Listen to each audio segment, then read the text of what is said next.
everyone, and welcome back to the Voices of Forestry podcast. I'm your host, Seth Stephenson, the communications coordinator with the Arkansas Forestry Association. And today we're doing things a little bit differently, kind of like what we did in our Christmas tree farm episode. We are doing a phone interview with our guest this month because he is actually out on site pretty much doing the thing we're going to be talking about today. So today I would like to introduce to you guys Clint Johnson, a private lands biologist with the Arkansas Game and Fish Commission. Clint, how are you doing today? I'm doing good. How are you, Seth? I can't complain, not yet anyways, but I do want to say thank you for taking some time out of your day. We've been talking back and forth for a while now trying to get this going, and I just happened to catch you on a burn day. Yeah. Thank you for being flexible, and appreciate you having me on the show and giving me a chance to talk. Yeah, absolutely. So the thing we're talking about today is prescribed fire. Clint is our go-to guy when it comes to prescribed fire education. I know our forestry educator, Rob Beadle, utilizes your expertise quite a lot in some of his workshops that he does around the state. So, Clint, if you could, before we hop into what prescribed fire is, just kind of tell us what you do. What's your job entail? Yeah, so as a private lands wildlife biologist, I assist landowners in managing their land for wildlife habitat.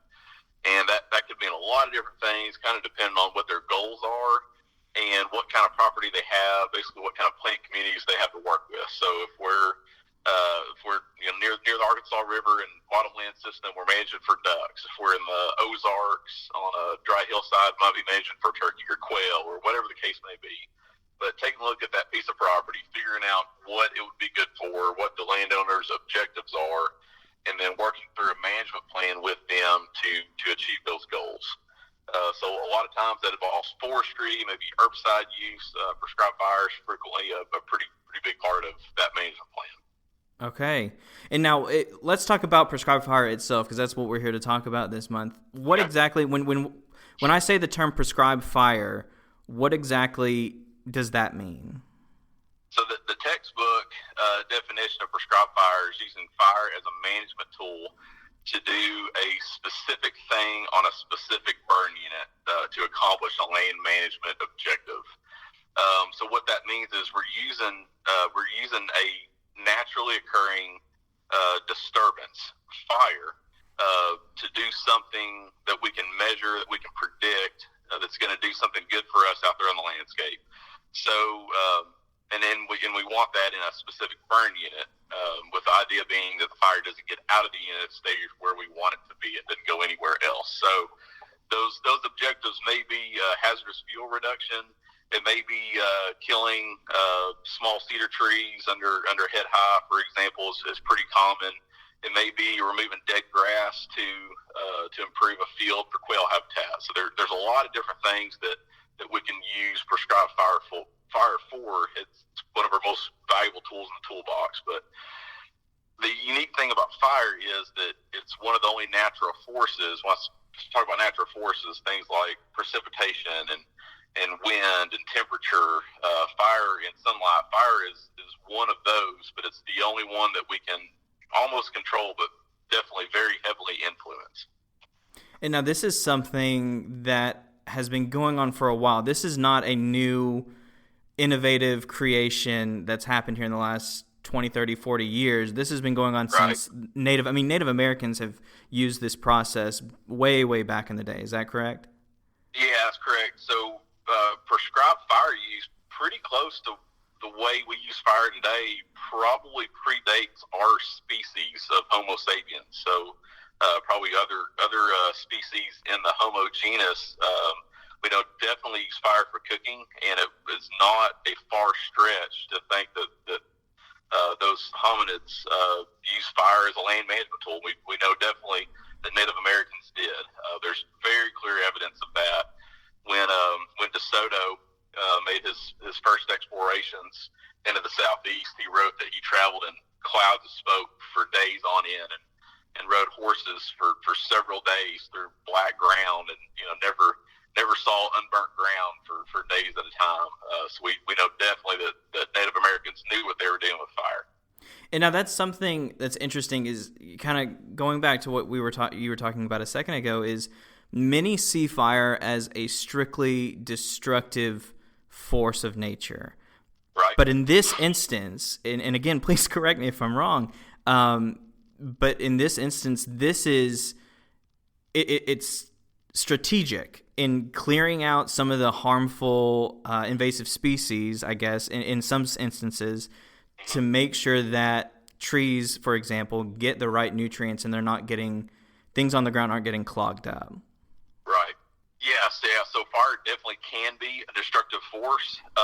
One way to look at fire is, we talked about those natural forces, floods, and so on and so forth. Fire is going to happen. So we live in an environment surrounded by plants that have evolved to be flammable. Oak trees, for example, they hit the ground, they curl up and make a fluffy leaf litter layer. Most of our native grasses and native wildflowers specifically leave their dead stems above ground every fall to increase flammability. So these habitats are going to burn. So we could either let them burn when Mother Nature wants them to burn, which is what happens in the West and other areas depending on the fire season every year, or we could let that happen under our conditions, under prescribed fire, and let that be something that's useful to us rather than something we're trying to fight. And so this isn't, I guess, another thing that I kind of wanted to touch on is just like everything else that I'm realizing with forestry is there's a lot of science that you guys, I don't want to say put into it, but there's a lot of science that you guys have to take into consideration before you just pick a place, say, hey, we're going to go burn on this piece of property on this day, let's do it. Like there's a lot of prep and considerations that you guys have to think about, correct? Yeah, definitely. So there's for sure a lot of planning to it. So we don't burn, and I don't recommend landowners burn without a burn plan. That includes a map where the fire is going to go, where it's not going to go, what direction we want the wind blowing to carry the smoke where it's not going to do any damage, and all the weather factors that we're looking for. So we can actually, people smarter than me, put together computer programs to model fire behavior. So if you tell me what the weather's going to be on a particular day, the fuel moisture of different sizes of fuels out there on the landscape, I can tell you using that computer program what the fire's going to do. I can also tell you what size saplings it's going to kill, what size saplings it's not going to kill. So there's definitely a lot of fire science going into that, but there's also a lot of art to that as well. So there's things that the fire program can model, and there's things that it can't. So on top of all that science, we also have to use just experience of us putting fire on the ground to kind of fine-tune the fire on burn day to get the results that we want. So if it's not getting quite hot enough, we can throw a little more head fire at it. We can use the wind, use the terrain to our advantage. If it's getting a little too warm, we can use backing fires and adjust it that way. So we can fine-tune out there on burn day as well. And I mean, and this is a big group endeavor as well. You guys have a lot of people out there watching the fire, making sure it's not getting too out of hand. I mean, art is a fantastic word that I would use for this, that it is an art that you guys do out there. Yeah, and I could compare it to even choreographing a dance of all the people out there that are putting fire on the ground, that are holding the line, making sure the fire's not getting out, and choreographing all those people along with the fire moving across the unit can get pretty complex at times. And one thing I do want to touch on before we, I guess, move forward with any of our discussions is the safety aspect of this. Because, again, we are dealing with a very, what's the word I'm looking for? A very unpredictable force of nature here. And safety is a huge part in this whole thing. It's not you guys running out there with a matchbook and a can of gasoline. There's a lot of safety things that have to be taken into account. So if you could just kind of explain to me what are some of the safety issues that you guys look at when you go out and do this? So the planning before burn day a lot of times is a year or more in advance. We may be doing various treatments, timber harvest, herbicide work, whatever, leading up to that burn. So we've planned this for a pretty good while before burn day. We've prepared a fire break, so that could be mowing through a field to use as wet lines. It could be using a leaf blower to create a hand line. It could be dozers, whatever, to create an unburnable surface around that fire break. So that takes some time as well as just sitting around and thinking about choreographing that dance in your head and how you want the fire to behave in the landscape, and then modeling that. And that all goes into the burn plan. Because most of that burn plan is focused on safety. So, we're going to put in there the minimum number of people, the minimum equipment that we think we need for that burn. We're going to put in directions to the nearest hospital. There's a lot going in there to make sure that everything goes safe. From a safety standpoint, when we look at a lot of landowners ask me about liability. What happens if the fire gets out? To be honest with you, a fire getting out and actually causing property damage is so rare of an instance, that's a hard question to answer. So what does happen when the fire gets out? Can't really tell you, because that happens so infrequently. It's a very, very small percentage of properly planned. I want to emphasize that. Prescribed fires that have burn plans or planned properly of getting out are ridiculously rare. Well, and that's how specific, you guys are getting in these plans is I guess having that rarity in any burn is a testament to the burn plan and the preparations that you guys take into account before getting out and actually putting fire to ground. And we talk about all this planning, all this knowledge that has to go into it. That intimidates landowners a lot of time.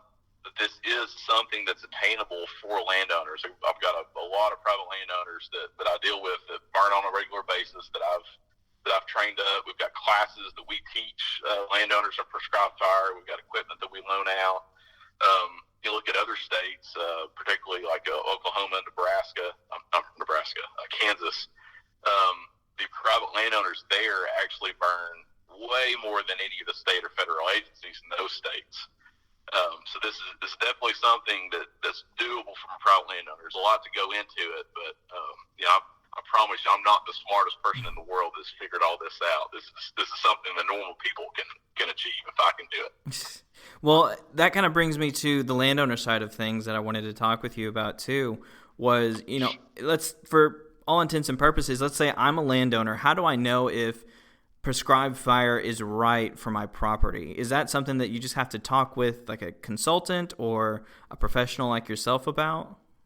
Yeah, definitely. But if you don't do this stuff for a living, managing land, you need to reach out to somebody that does.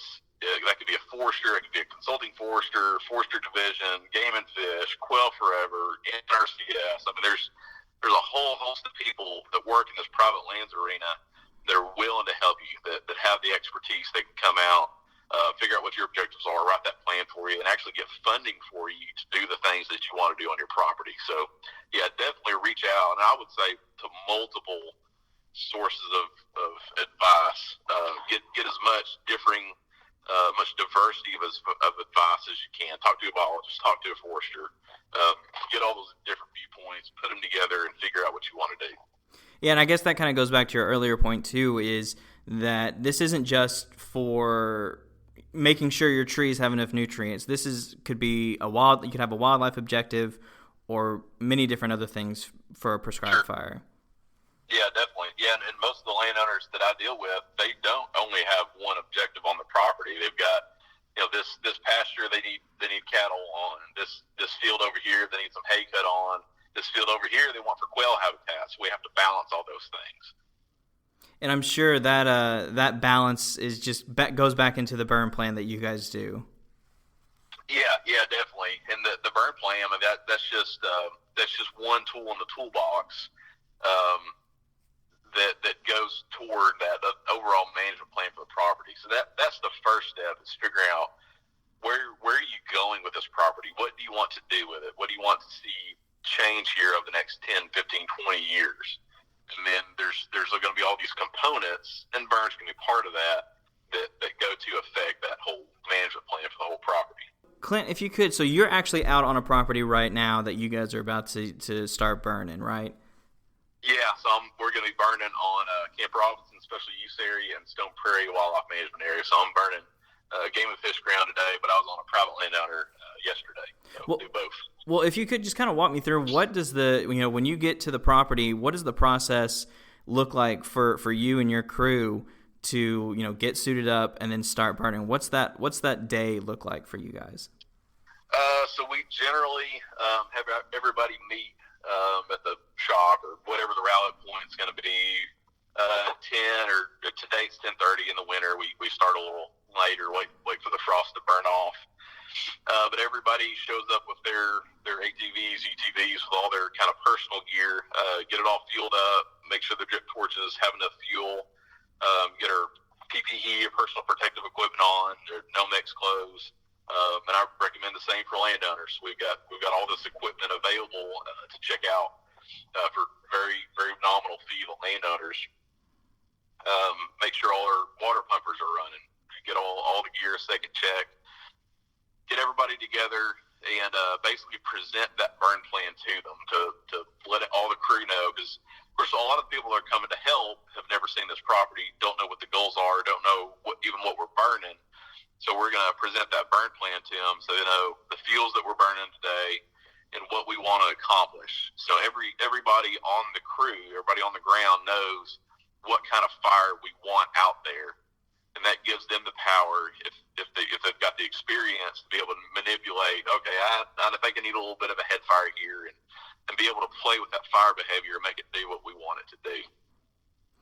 Go through that briefing, hand out the maps, and talk about that dance, the choreography that we're going to go through, and then go enact it. Start the music, basically. Well, now, and it's I guess that's interesting that it is kind of, you have this burn plan, and again, correct me if I'm wrong here, but it is also relying on the expertise of some of the people out there to recognize, I guess, when something may be getting a little out of control or a little too hot. I guess that's a big factor of it as well. Yep. Yeah, definitely. There's definitely a lot of still some flexibility in that burn plan to fine tune the fire behavior that day to make it do what we want it to do, and that's going to change over the course of the burn day as well. So if we move onto a south slope that's a little hotter, a little drier, that's going to take a little bit different approach. A quarter mile down the fire break, the hill turns. Now we have an east slope. That's going to take a different approach. So we're fine tuning that as the day goes on. Now, this may be a bit of a dumb question, but I want to ask. You're setting fire to a property for whatever your goal may be for that property. But again, if I'm a tree farmer and I want to prescribe fire, how do I know that it's not going to burn down my precious crop whenever you start burning?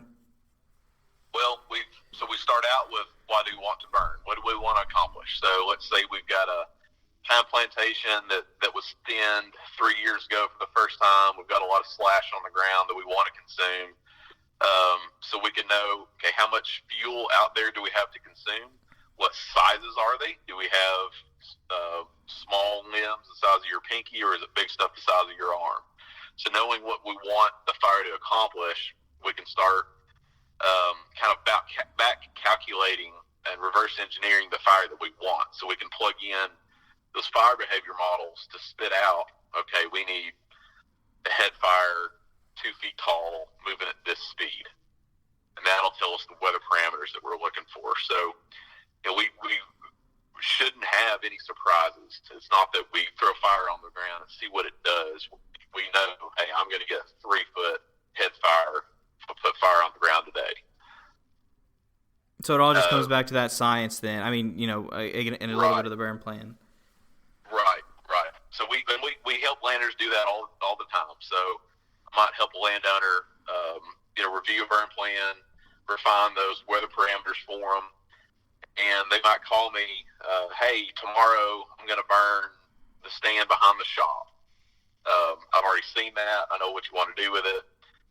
Here's the weather parameters. Do you think it'll work? And I'll give them the feedback using my expertise. And yeah, I think that tomorrow would be a good day for you. I would light it here, put a head fire here, back it here, and walk through that dance with them, and they can go Okay. Well, Clint, is there anything else that I'm missing that you want to talk about or you'd like to add before we kind of start wrapping things up? I think I kind of hit all the highlights. It's the safety, what it is, how it's been around for a while, and what people need to do if they're interested. But is there anything that you want to add here? Just to reiterate, if you've never had a professional forester, biologist, whoever walk over your property with you, call somebody. Game and Fish Private Lands biologist, Quail Forever Farm Bill biologist, a Forestry Division forester, a consulting forester. NRCS is a good place to start and kind of figure out which directions you want to go. But talk to somebody, get some sort of written plan on your property, and go from there. Yeah, and that's one thing that we've kind of been talking about quite a lot here over the past couple episodes is just straight up making a phone call. That's the first step, and even if you may not know what exactly you want to do, you can at least start talking to somebody who's an expert in this field and who can help you and guide you to get to where you want your property to be. Yeah, definitely. I work with a lot of people that have owned a property for 30 years, and I get out there and say, well, why do you own this? And well, I really don't know. They just never thought about that. Never thought about what that property could do for them. You never know until you start exploring those options. Yeah, and then these people are out there to help landowners to get them again where they need to be to make sure that they're doing what they need to do to sustainably manage their land. Yep, that's what we're here for. Awesome. Well, Clint, man, again, I really appreciate you taking some time out of your day. I'm glad we were finally able to make this happen. We had a couple of hiccups, but I appreciate it, man. Yeah, good to talk to you, Seth. Absolutely. Thank you for the opportunity. Yeah, anytime. Well, and we want to thank you guys, too, for listening to this month's episode of Voices of Forestry. Like always, we want to give a special shout-out to some guy named Rob McCormick for the use of our theme song, The Same Love, off of his album, The Folkster. You can find more of his music on Spotify or wherever you get your music. And if you're interested about more information for the Arkansas Forestry Association, you can visit arkforest.org. That's ARKFORESTS.org. Once again, I'd like to thank you for listening to the Voices of Forestry. I've been your host, Seth Stephenson. Have a good day.